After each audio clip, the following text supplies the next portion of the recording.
इसमें पैसे देने वाला कोई नहीं है। चाइना, रशिया पैसे नहीं देता। चीन जो है वो बड़े फूंक फूंक के सिर्फ ठीक है आपको इमदाद वो दे सकते हैं, इन्वेस्टमेंट वो कर लेते हैं, कर्जे दे देते हैं, लेकिन उस नौयत के जो बड़े पैसे चाहिए होते हैं आपको रायामा अशराफिया के अंदर रायामा हमवार करने के लिए, किसी निज़ाम के अंदर सरायत करने के लिए, वो पैसे खर्च करने पे इनमें से कोई भी मुल्क आमादा नहीं है, जिसकी वजह से SCO एक अलायंस है। कॉन्फ्रेंस की मेज़बानी की, तमाम इदारों ने, सब ने सपोर्ट किया, लॉ इन्फोर्समेंट एजेंसी से लेके जितने इदारे थे।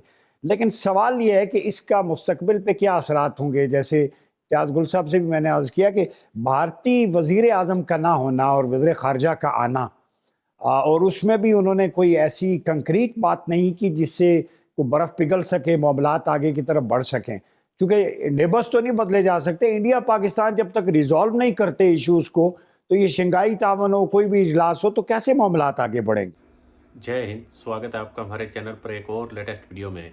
तो दोस्तों, अगर आप यह वीडियो यूट्यूब पर देख रहे हैं तो प्लीज़ हमारे चैनल को सब्सक्राइब कर लीजिएगा। अगर फेसबुक पर देख रहे हैं तो फेसबुक पेज को फॉलो कर लीजिएगा और वीडियो को ज़्यादा से ज़्यादा शेयर ज़रूर कीजिएगा। हम आपके लिए रोज़ाना पाकिस्तानी मीडिया की एक से एक लेटेस्ट वीडियो लेकर आते ही रहते हैं।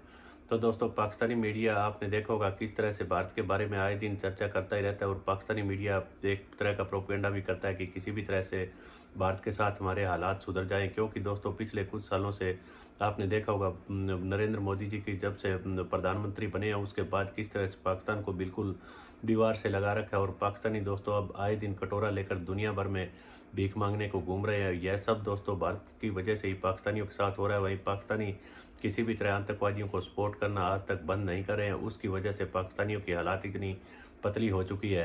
तो अब SCO में दोस्तों पाकिस्तानियों को उम्मीद थी कि कहीं से कोई ना कोई फंड का, डॉलर का भी जुगाड़ करेंगे, किसी भी तरह भारत के साथ कुछ बातचीत को आगे बढ़ाएंगे ताकि भारत के साथ हमारे रिश्ते सुधर सके। लेकिन वैसा कुछ भी नहीं हुआ। उसके बाद देखिए पाकिस्तानी मीडिया किस तरह से बिलबिला रहा है उसको लेकर। चलिए दोस्तों, हम आपको एक बहुत ही बढ़िया और मज़ेदार वीडियो दिखाते हैं। इससे पहले वीडियो को लाइक जरूर कर दीजिएगा। चलिए करते हैं वीडियो स्टार्ट। बताइए कि पाक इंडिया रिलेशंस के तनाजुर में आप इस SCO कॉन्फ्रेंस को कैसे देखते। इंडियन फॉरेन मिनिस्टर जयशंकर यहाँ पे आए, उनकी फ़ोटो भी वायरल हुई, सुबह वॉक कर रहे हैं सफारती अमले के साथ इस्लामाबाद में, लेकिन मुलाकात इंडिविजुअली किसी के साथ नहीं हुई। कोई साइंस ऑफ जेस्चर जो डिप्लोमेटिकली नॉन वर्बल कम्युनिकेशन में बड़ा काउंट होता है, वो भी हमें नज़र नहीं आया। तो आप क्या देखते हैं इसको? बहुत शुक्रिया जी। देखिए, मैं समझता हूँ कि जो भारतीय वज़ीर ख़ारजा हैं वो दरअसल पाकिस्तान के दौरे पे नहीं आए थे, वो SCO के फोरम से खिताब करने आए थे, और ना तो पाकिस्तान ने उनसे कोई सेपरेट साइड लाइन पे मीटिंग रिक्वेस्ट की थी, ना उनकी जानिब से इस तरह की कोई ख्वाहिश जाहिर की गई थी। दूसरी बात ये है कि जिस तरह अभी इम्तियाज़ साहब भी कह रहे थे, उसी बात को मैं थोड़ा सा आगे बढ़ाऊंगा कि देखें, अमेरिका जो है वो भारत के लिए अब तस्वीराती और माशी एतबार से ज़्यादा अहमियत रखता है, और उसका सबूत ये है कि SCO की समिट से चंद दिन कबल एक बड़ा इजलास आसियान के फोरम का था जिसमें वज़ीर आज़म मोदी ने शिरकत की थी। लेकिन इस सरबराह इजलास जो कि इस्लामाबाद में SCO का हो रहा था, वहां पे उन्होंने अपने वज़ीर ख़ारजा को भेजा। तो ये बड़ा वाज़ेह पैगाम उन्होंने अमेरिका को दिया है कि जनाब, जो अब एशिया के अंदर तस्वीराती सफबंदी हो रही है उसमें भारत जो है वो अमेरिका के साथ खड़ा है, अपना वजन वो अमेरिका के पलड़े में डाल रहा है, और पाकिस्तान आने का मकसद कोई पाकिस्तान से ताल्लुकात में इम्प्रूवमेंट लाना, मकबूजा कश्मीर में अपने तर्ज अमल में तब्दीली लाना, पाकिस्तान के अंदर जो दहशतगर्द तंजीमें हैं उनकी पुश्त पनाही से की पॉलिसी को रिव्यू करना, ये सब नहीं था। वो तो इसलिए आए थे कि जनाब, क्योंकि आखिर में जो एलानिया होता है वो कंसेंसस डॉक्यूमेंट होता है, वो सबका मुश्तरका इत्तफाक जिस पे होता है वो चीज जारी की जाती है। तो वो नहीं चाहते थे कि दहशतगर्दी के हवाले से पाकिस्तान कोई बहुत सख्त अल्फाज इस्तेमाल करे उनकी गैर मौजूदगी में, तो वो गोल पोस्ट खाली नहीं छोड़ना चाहते थे।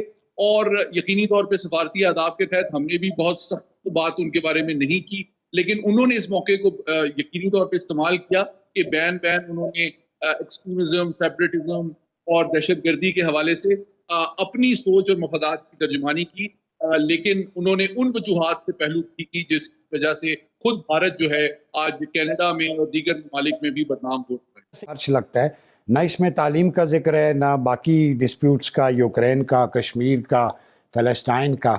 تو اس کو آپ کس اینگل سے دیکھتے ہیں؟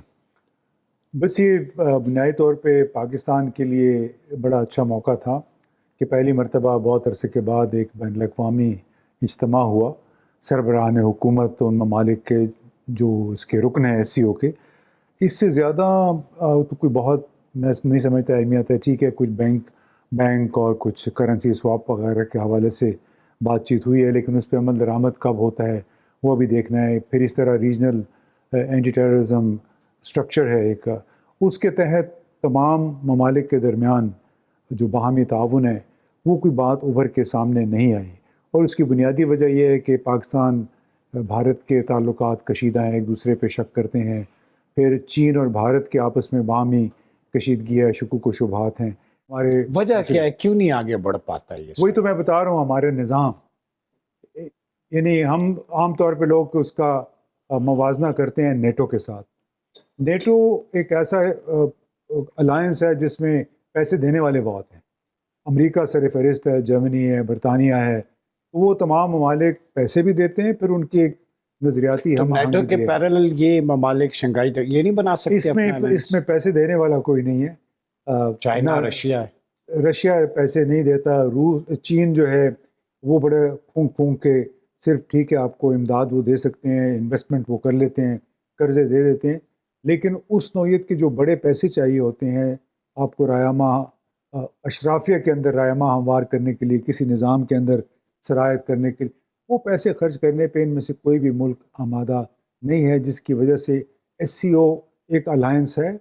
اچھی بات ہے برکس کی طرح، کوارڈ کی طرح، لیکن ان جیسا یہ مؤثر ابھی تک وہ ٹائم لگے گا، ثابت نہیں ہو سکا. محمد علی صاحب یہ بتائیں کہ اس حوالے سے پاکستان کا امیج تو ٹھیک ہے کہ کانفرنس کی میزبانی کی، تمام اداروں نے، سب نے سپورٹ کیا، لا انفورسمنٹ ایجنسی سے لے کے جتنے ادارے تھے، لیکن سوال یہ ہے کہ اس کا مستقبل پہ کیا اثرات ہوں گے؟ جیسے امتیاز گل صاحب سے بھی میں نے عرض کیا کہ بھارتی وزیر اعظم کا نہ ہونا اور وزیر خارجہ کا آنا، اور اس میں بھی انہوں نے کوئی ایسی کنکریٹ بات نہیں کی جس سے کوئی برف پگھل سکے، معاملات آگے کی طرف بڑھ سکیں، کیونکہ نیبرز تو نہیں بدلے جا سکتے. انڈیا پاکستان جب تک ریزالو نہیں کرتے ایشوز کو، تو یہ شنگھائی تعاون ہو، کوئی بھی اجلاس ہو، تو کیسے معاملات آگے بڑھیں گے؟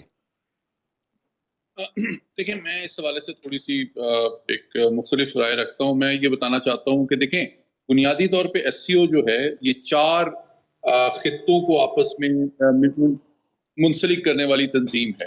جی. سب سے پہلے شمال مشرقی ایشیا، جس میں منگولیا اور چین شامل ہیں. جی. پھر وسطی ایشیا کے ممالک ہیں، اور پھر مشرقی یورپ کے ممالک ہیں، بیلاروس اور رشیا، اور چوتھی سطح پہ جنوبی ایشیا.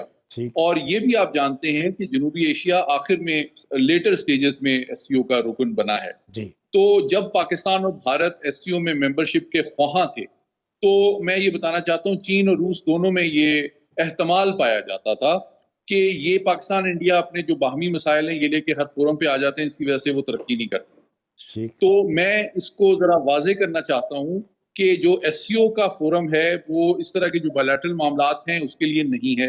اور دوسری بات، جو سفارتی آداب بھی ہیں اور جو نارمز ہیں اس کے تحت پاکستان نے ان معاملات پہ بات کی. آپ نے وزیر اعظم کا ایک بڑا کنسٹرکٹیو پازیٹیو خطاب بھی سنا کہ ان معاملات پہ بات کی جائے جو ہم تمام ممالک کے مشترکہ مفادات سے ان کا تعلق ہے، اور وہ ایریاز آف کنورجنسز ہیں. انہوں نے ایریاز آف ڈائیورجنسز پہ بات نہیں کی، تاکہ آپ گریجولی ان ممالک کے درمیان کنیکٹیوٹی، تجارت، روابط جو ہے وہ بڑھائیں. اور آہستہ آہستہ یہ طویل المیعاد پروسیس ہے. اس کے تحت تجارت، کلچرل ایکسچینجز، ایجوکیشن، اور ایک دوسرے کو بہتر انداز میں آپ سمجھ سکیں. ابھی آپ امتیاز صاحب سے پوچھ رہے تھے دفاعی تعاون کا، تو یہ بالکل صحیح کہہ رہے تھے امتیاز صاحب کہ دیکھیں نیٹو جو ہے اس کی 3 چیزیں مختلف ہیں. نیٹو کا تمام ممالک کا جو سیاسی نظام ہے وہ ایک ہی ہے.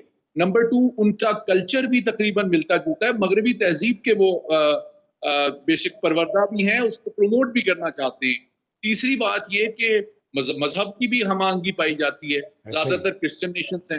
चौथी बात ये कि वो सारे मुश्तरका दुश्मन समझते हैं सोवियत यूनियन या अब रूस को, और उसके खिलाफ ये इत्तेहाद बनाया गया था। जब आप एससीओ की बात करते हैं तो आपके areas of convergence security domain में बहुत कम हैं।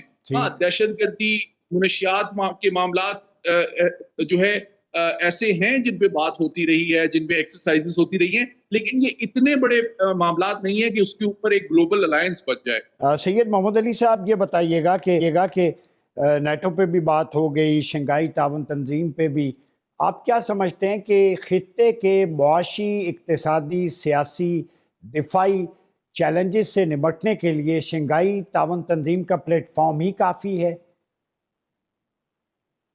देखिए, इस वक्त जो वर्ल्ड ऑर्डर या आलमी निज़ाम है उसमें काफ़ी तब्दीलियां आ रही हैं, और मैं समझता हूँ दुनिया की जो बड़ी ताकतें हैं वो तो यकीनी तौर पे उनके दरमियान एक मुखासमत में इजाफा हुआ है, चीन, रूस और अमेरिका के दरमियान। लेकिन जो मिडिल पावर्स हैं या रीजनल पावर्स हैं और तरक्की पजीर दुनिया है, मैं समझता हूँ कि वो उनकी अप्रोच एक हेजिंग स्ट्रैटेजी की है कि they are keeping their options open. और मुझे भी जो इत्तेफाक हुआ बहुत से एशियाई ममालिक में जाने और उनसे बात करने का, तो मैंने देखा कि वहाँ भी ये बहस जारी है कि चीन, रूस और अमेरिका में किसका इंतखाब किया जाए।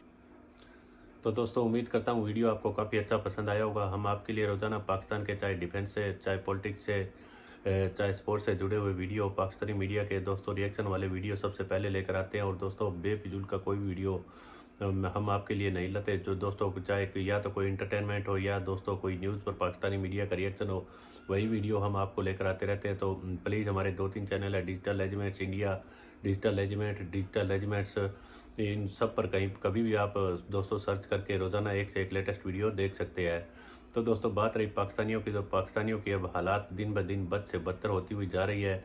और इमरान खान के चले चपाटे आपने देखा होगा कि इमरान खान को छुड़ाने के लिए किसी भी हद तक जाने को तैयार है। लेकिन पाकिस्तानी आर्मी दोस्तों काफ़ी चालबाज आर्मी है। पाकिस्तानी लोगों को इधर से उधर भटकाने के लिए हमेशा से है दोस्तों, इस मामले में काफ़ी तेज़ रही है। अभी देखा होगा जाकिर नाइक को लाकर छोड़ दिया। जैसे ही लोग इमरान खान के सपोर्ट में थोड़ा बहुत धरना प्रदर्शन करने के लिए उतर रहे थे, तो जाकिर नाइक को लाकर छोड़ दिया और मीडिया से लोगों का ध्यान एकदम से डाइवर्ट कर दिया। तो दोस्तों, इस तरह की साजिश पाकिस्तान में हमेशा से होती रहती है और उसी की वजह से पाकिस्तानी आज तक इस आर्मी के गुलाम बने हुए हैं। तो देखते हैं दोस्तों, इस तरह का सिलसिला पाकिस्तानी आर्मी कब तक बनाए रखती है। हम आपके लिए इसी तरह की एक से एक लेटेस्ट वीडियो लेकर आते रहेंगे। मिलते हैं अगले वीडियो में, तब तक जय हिंद, वंदे मातरम।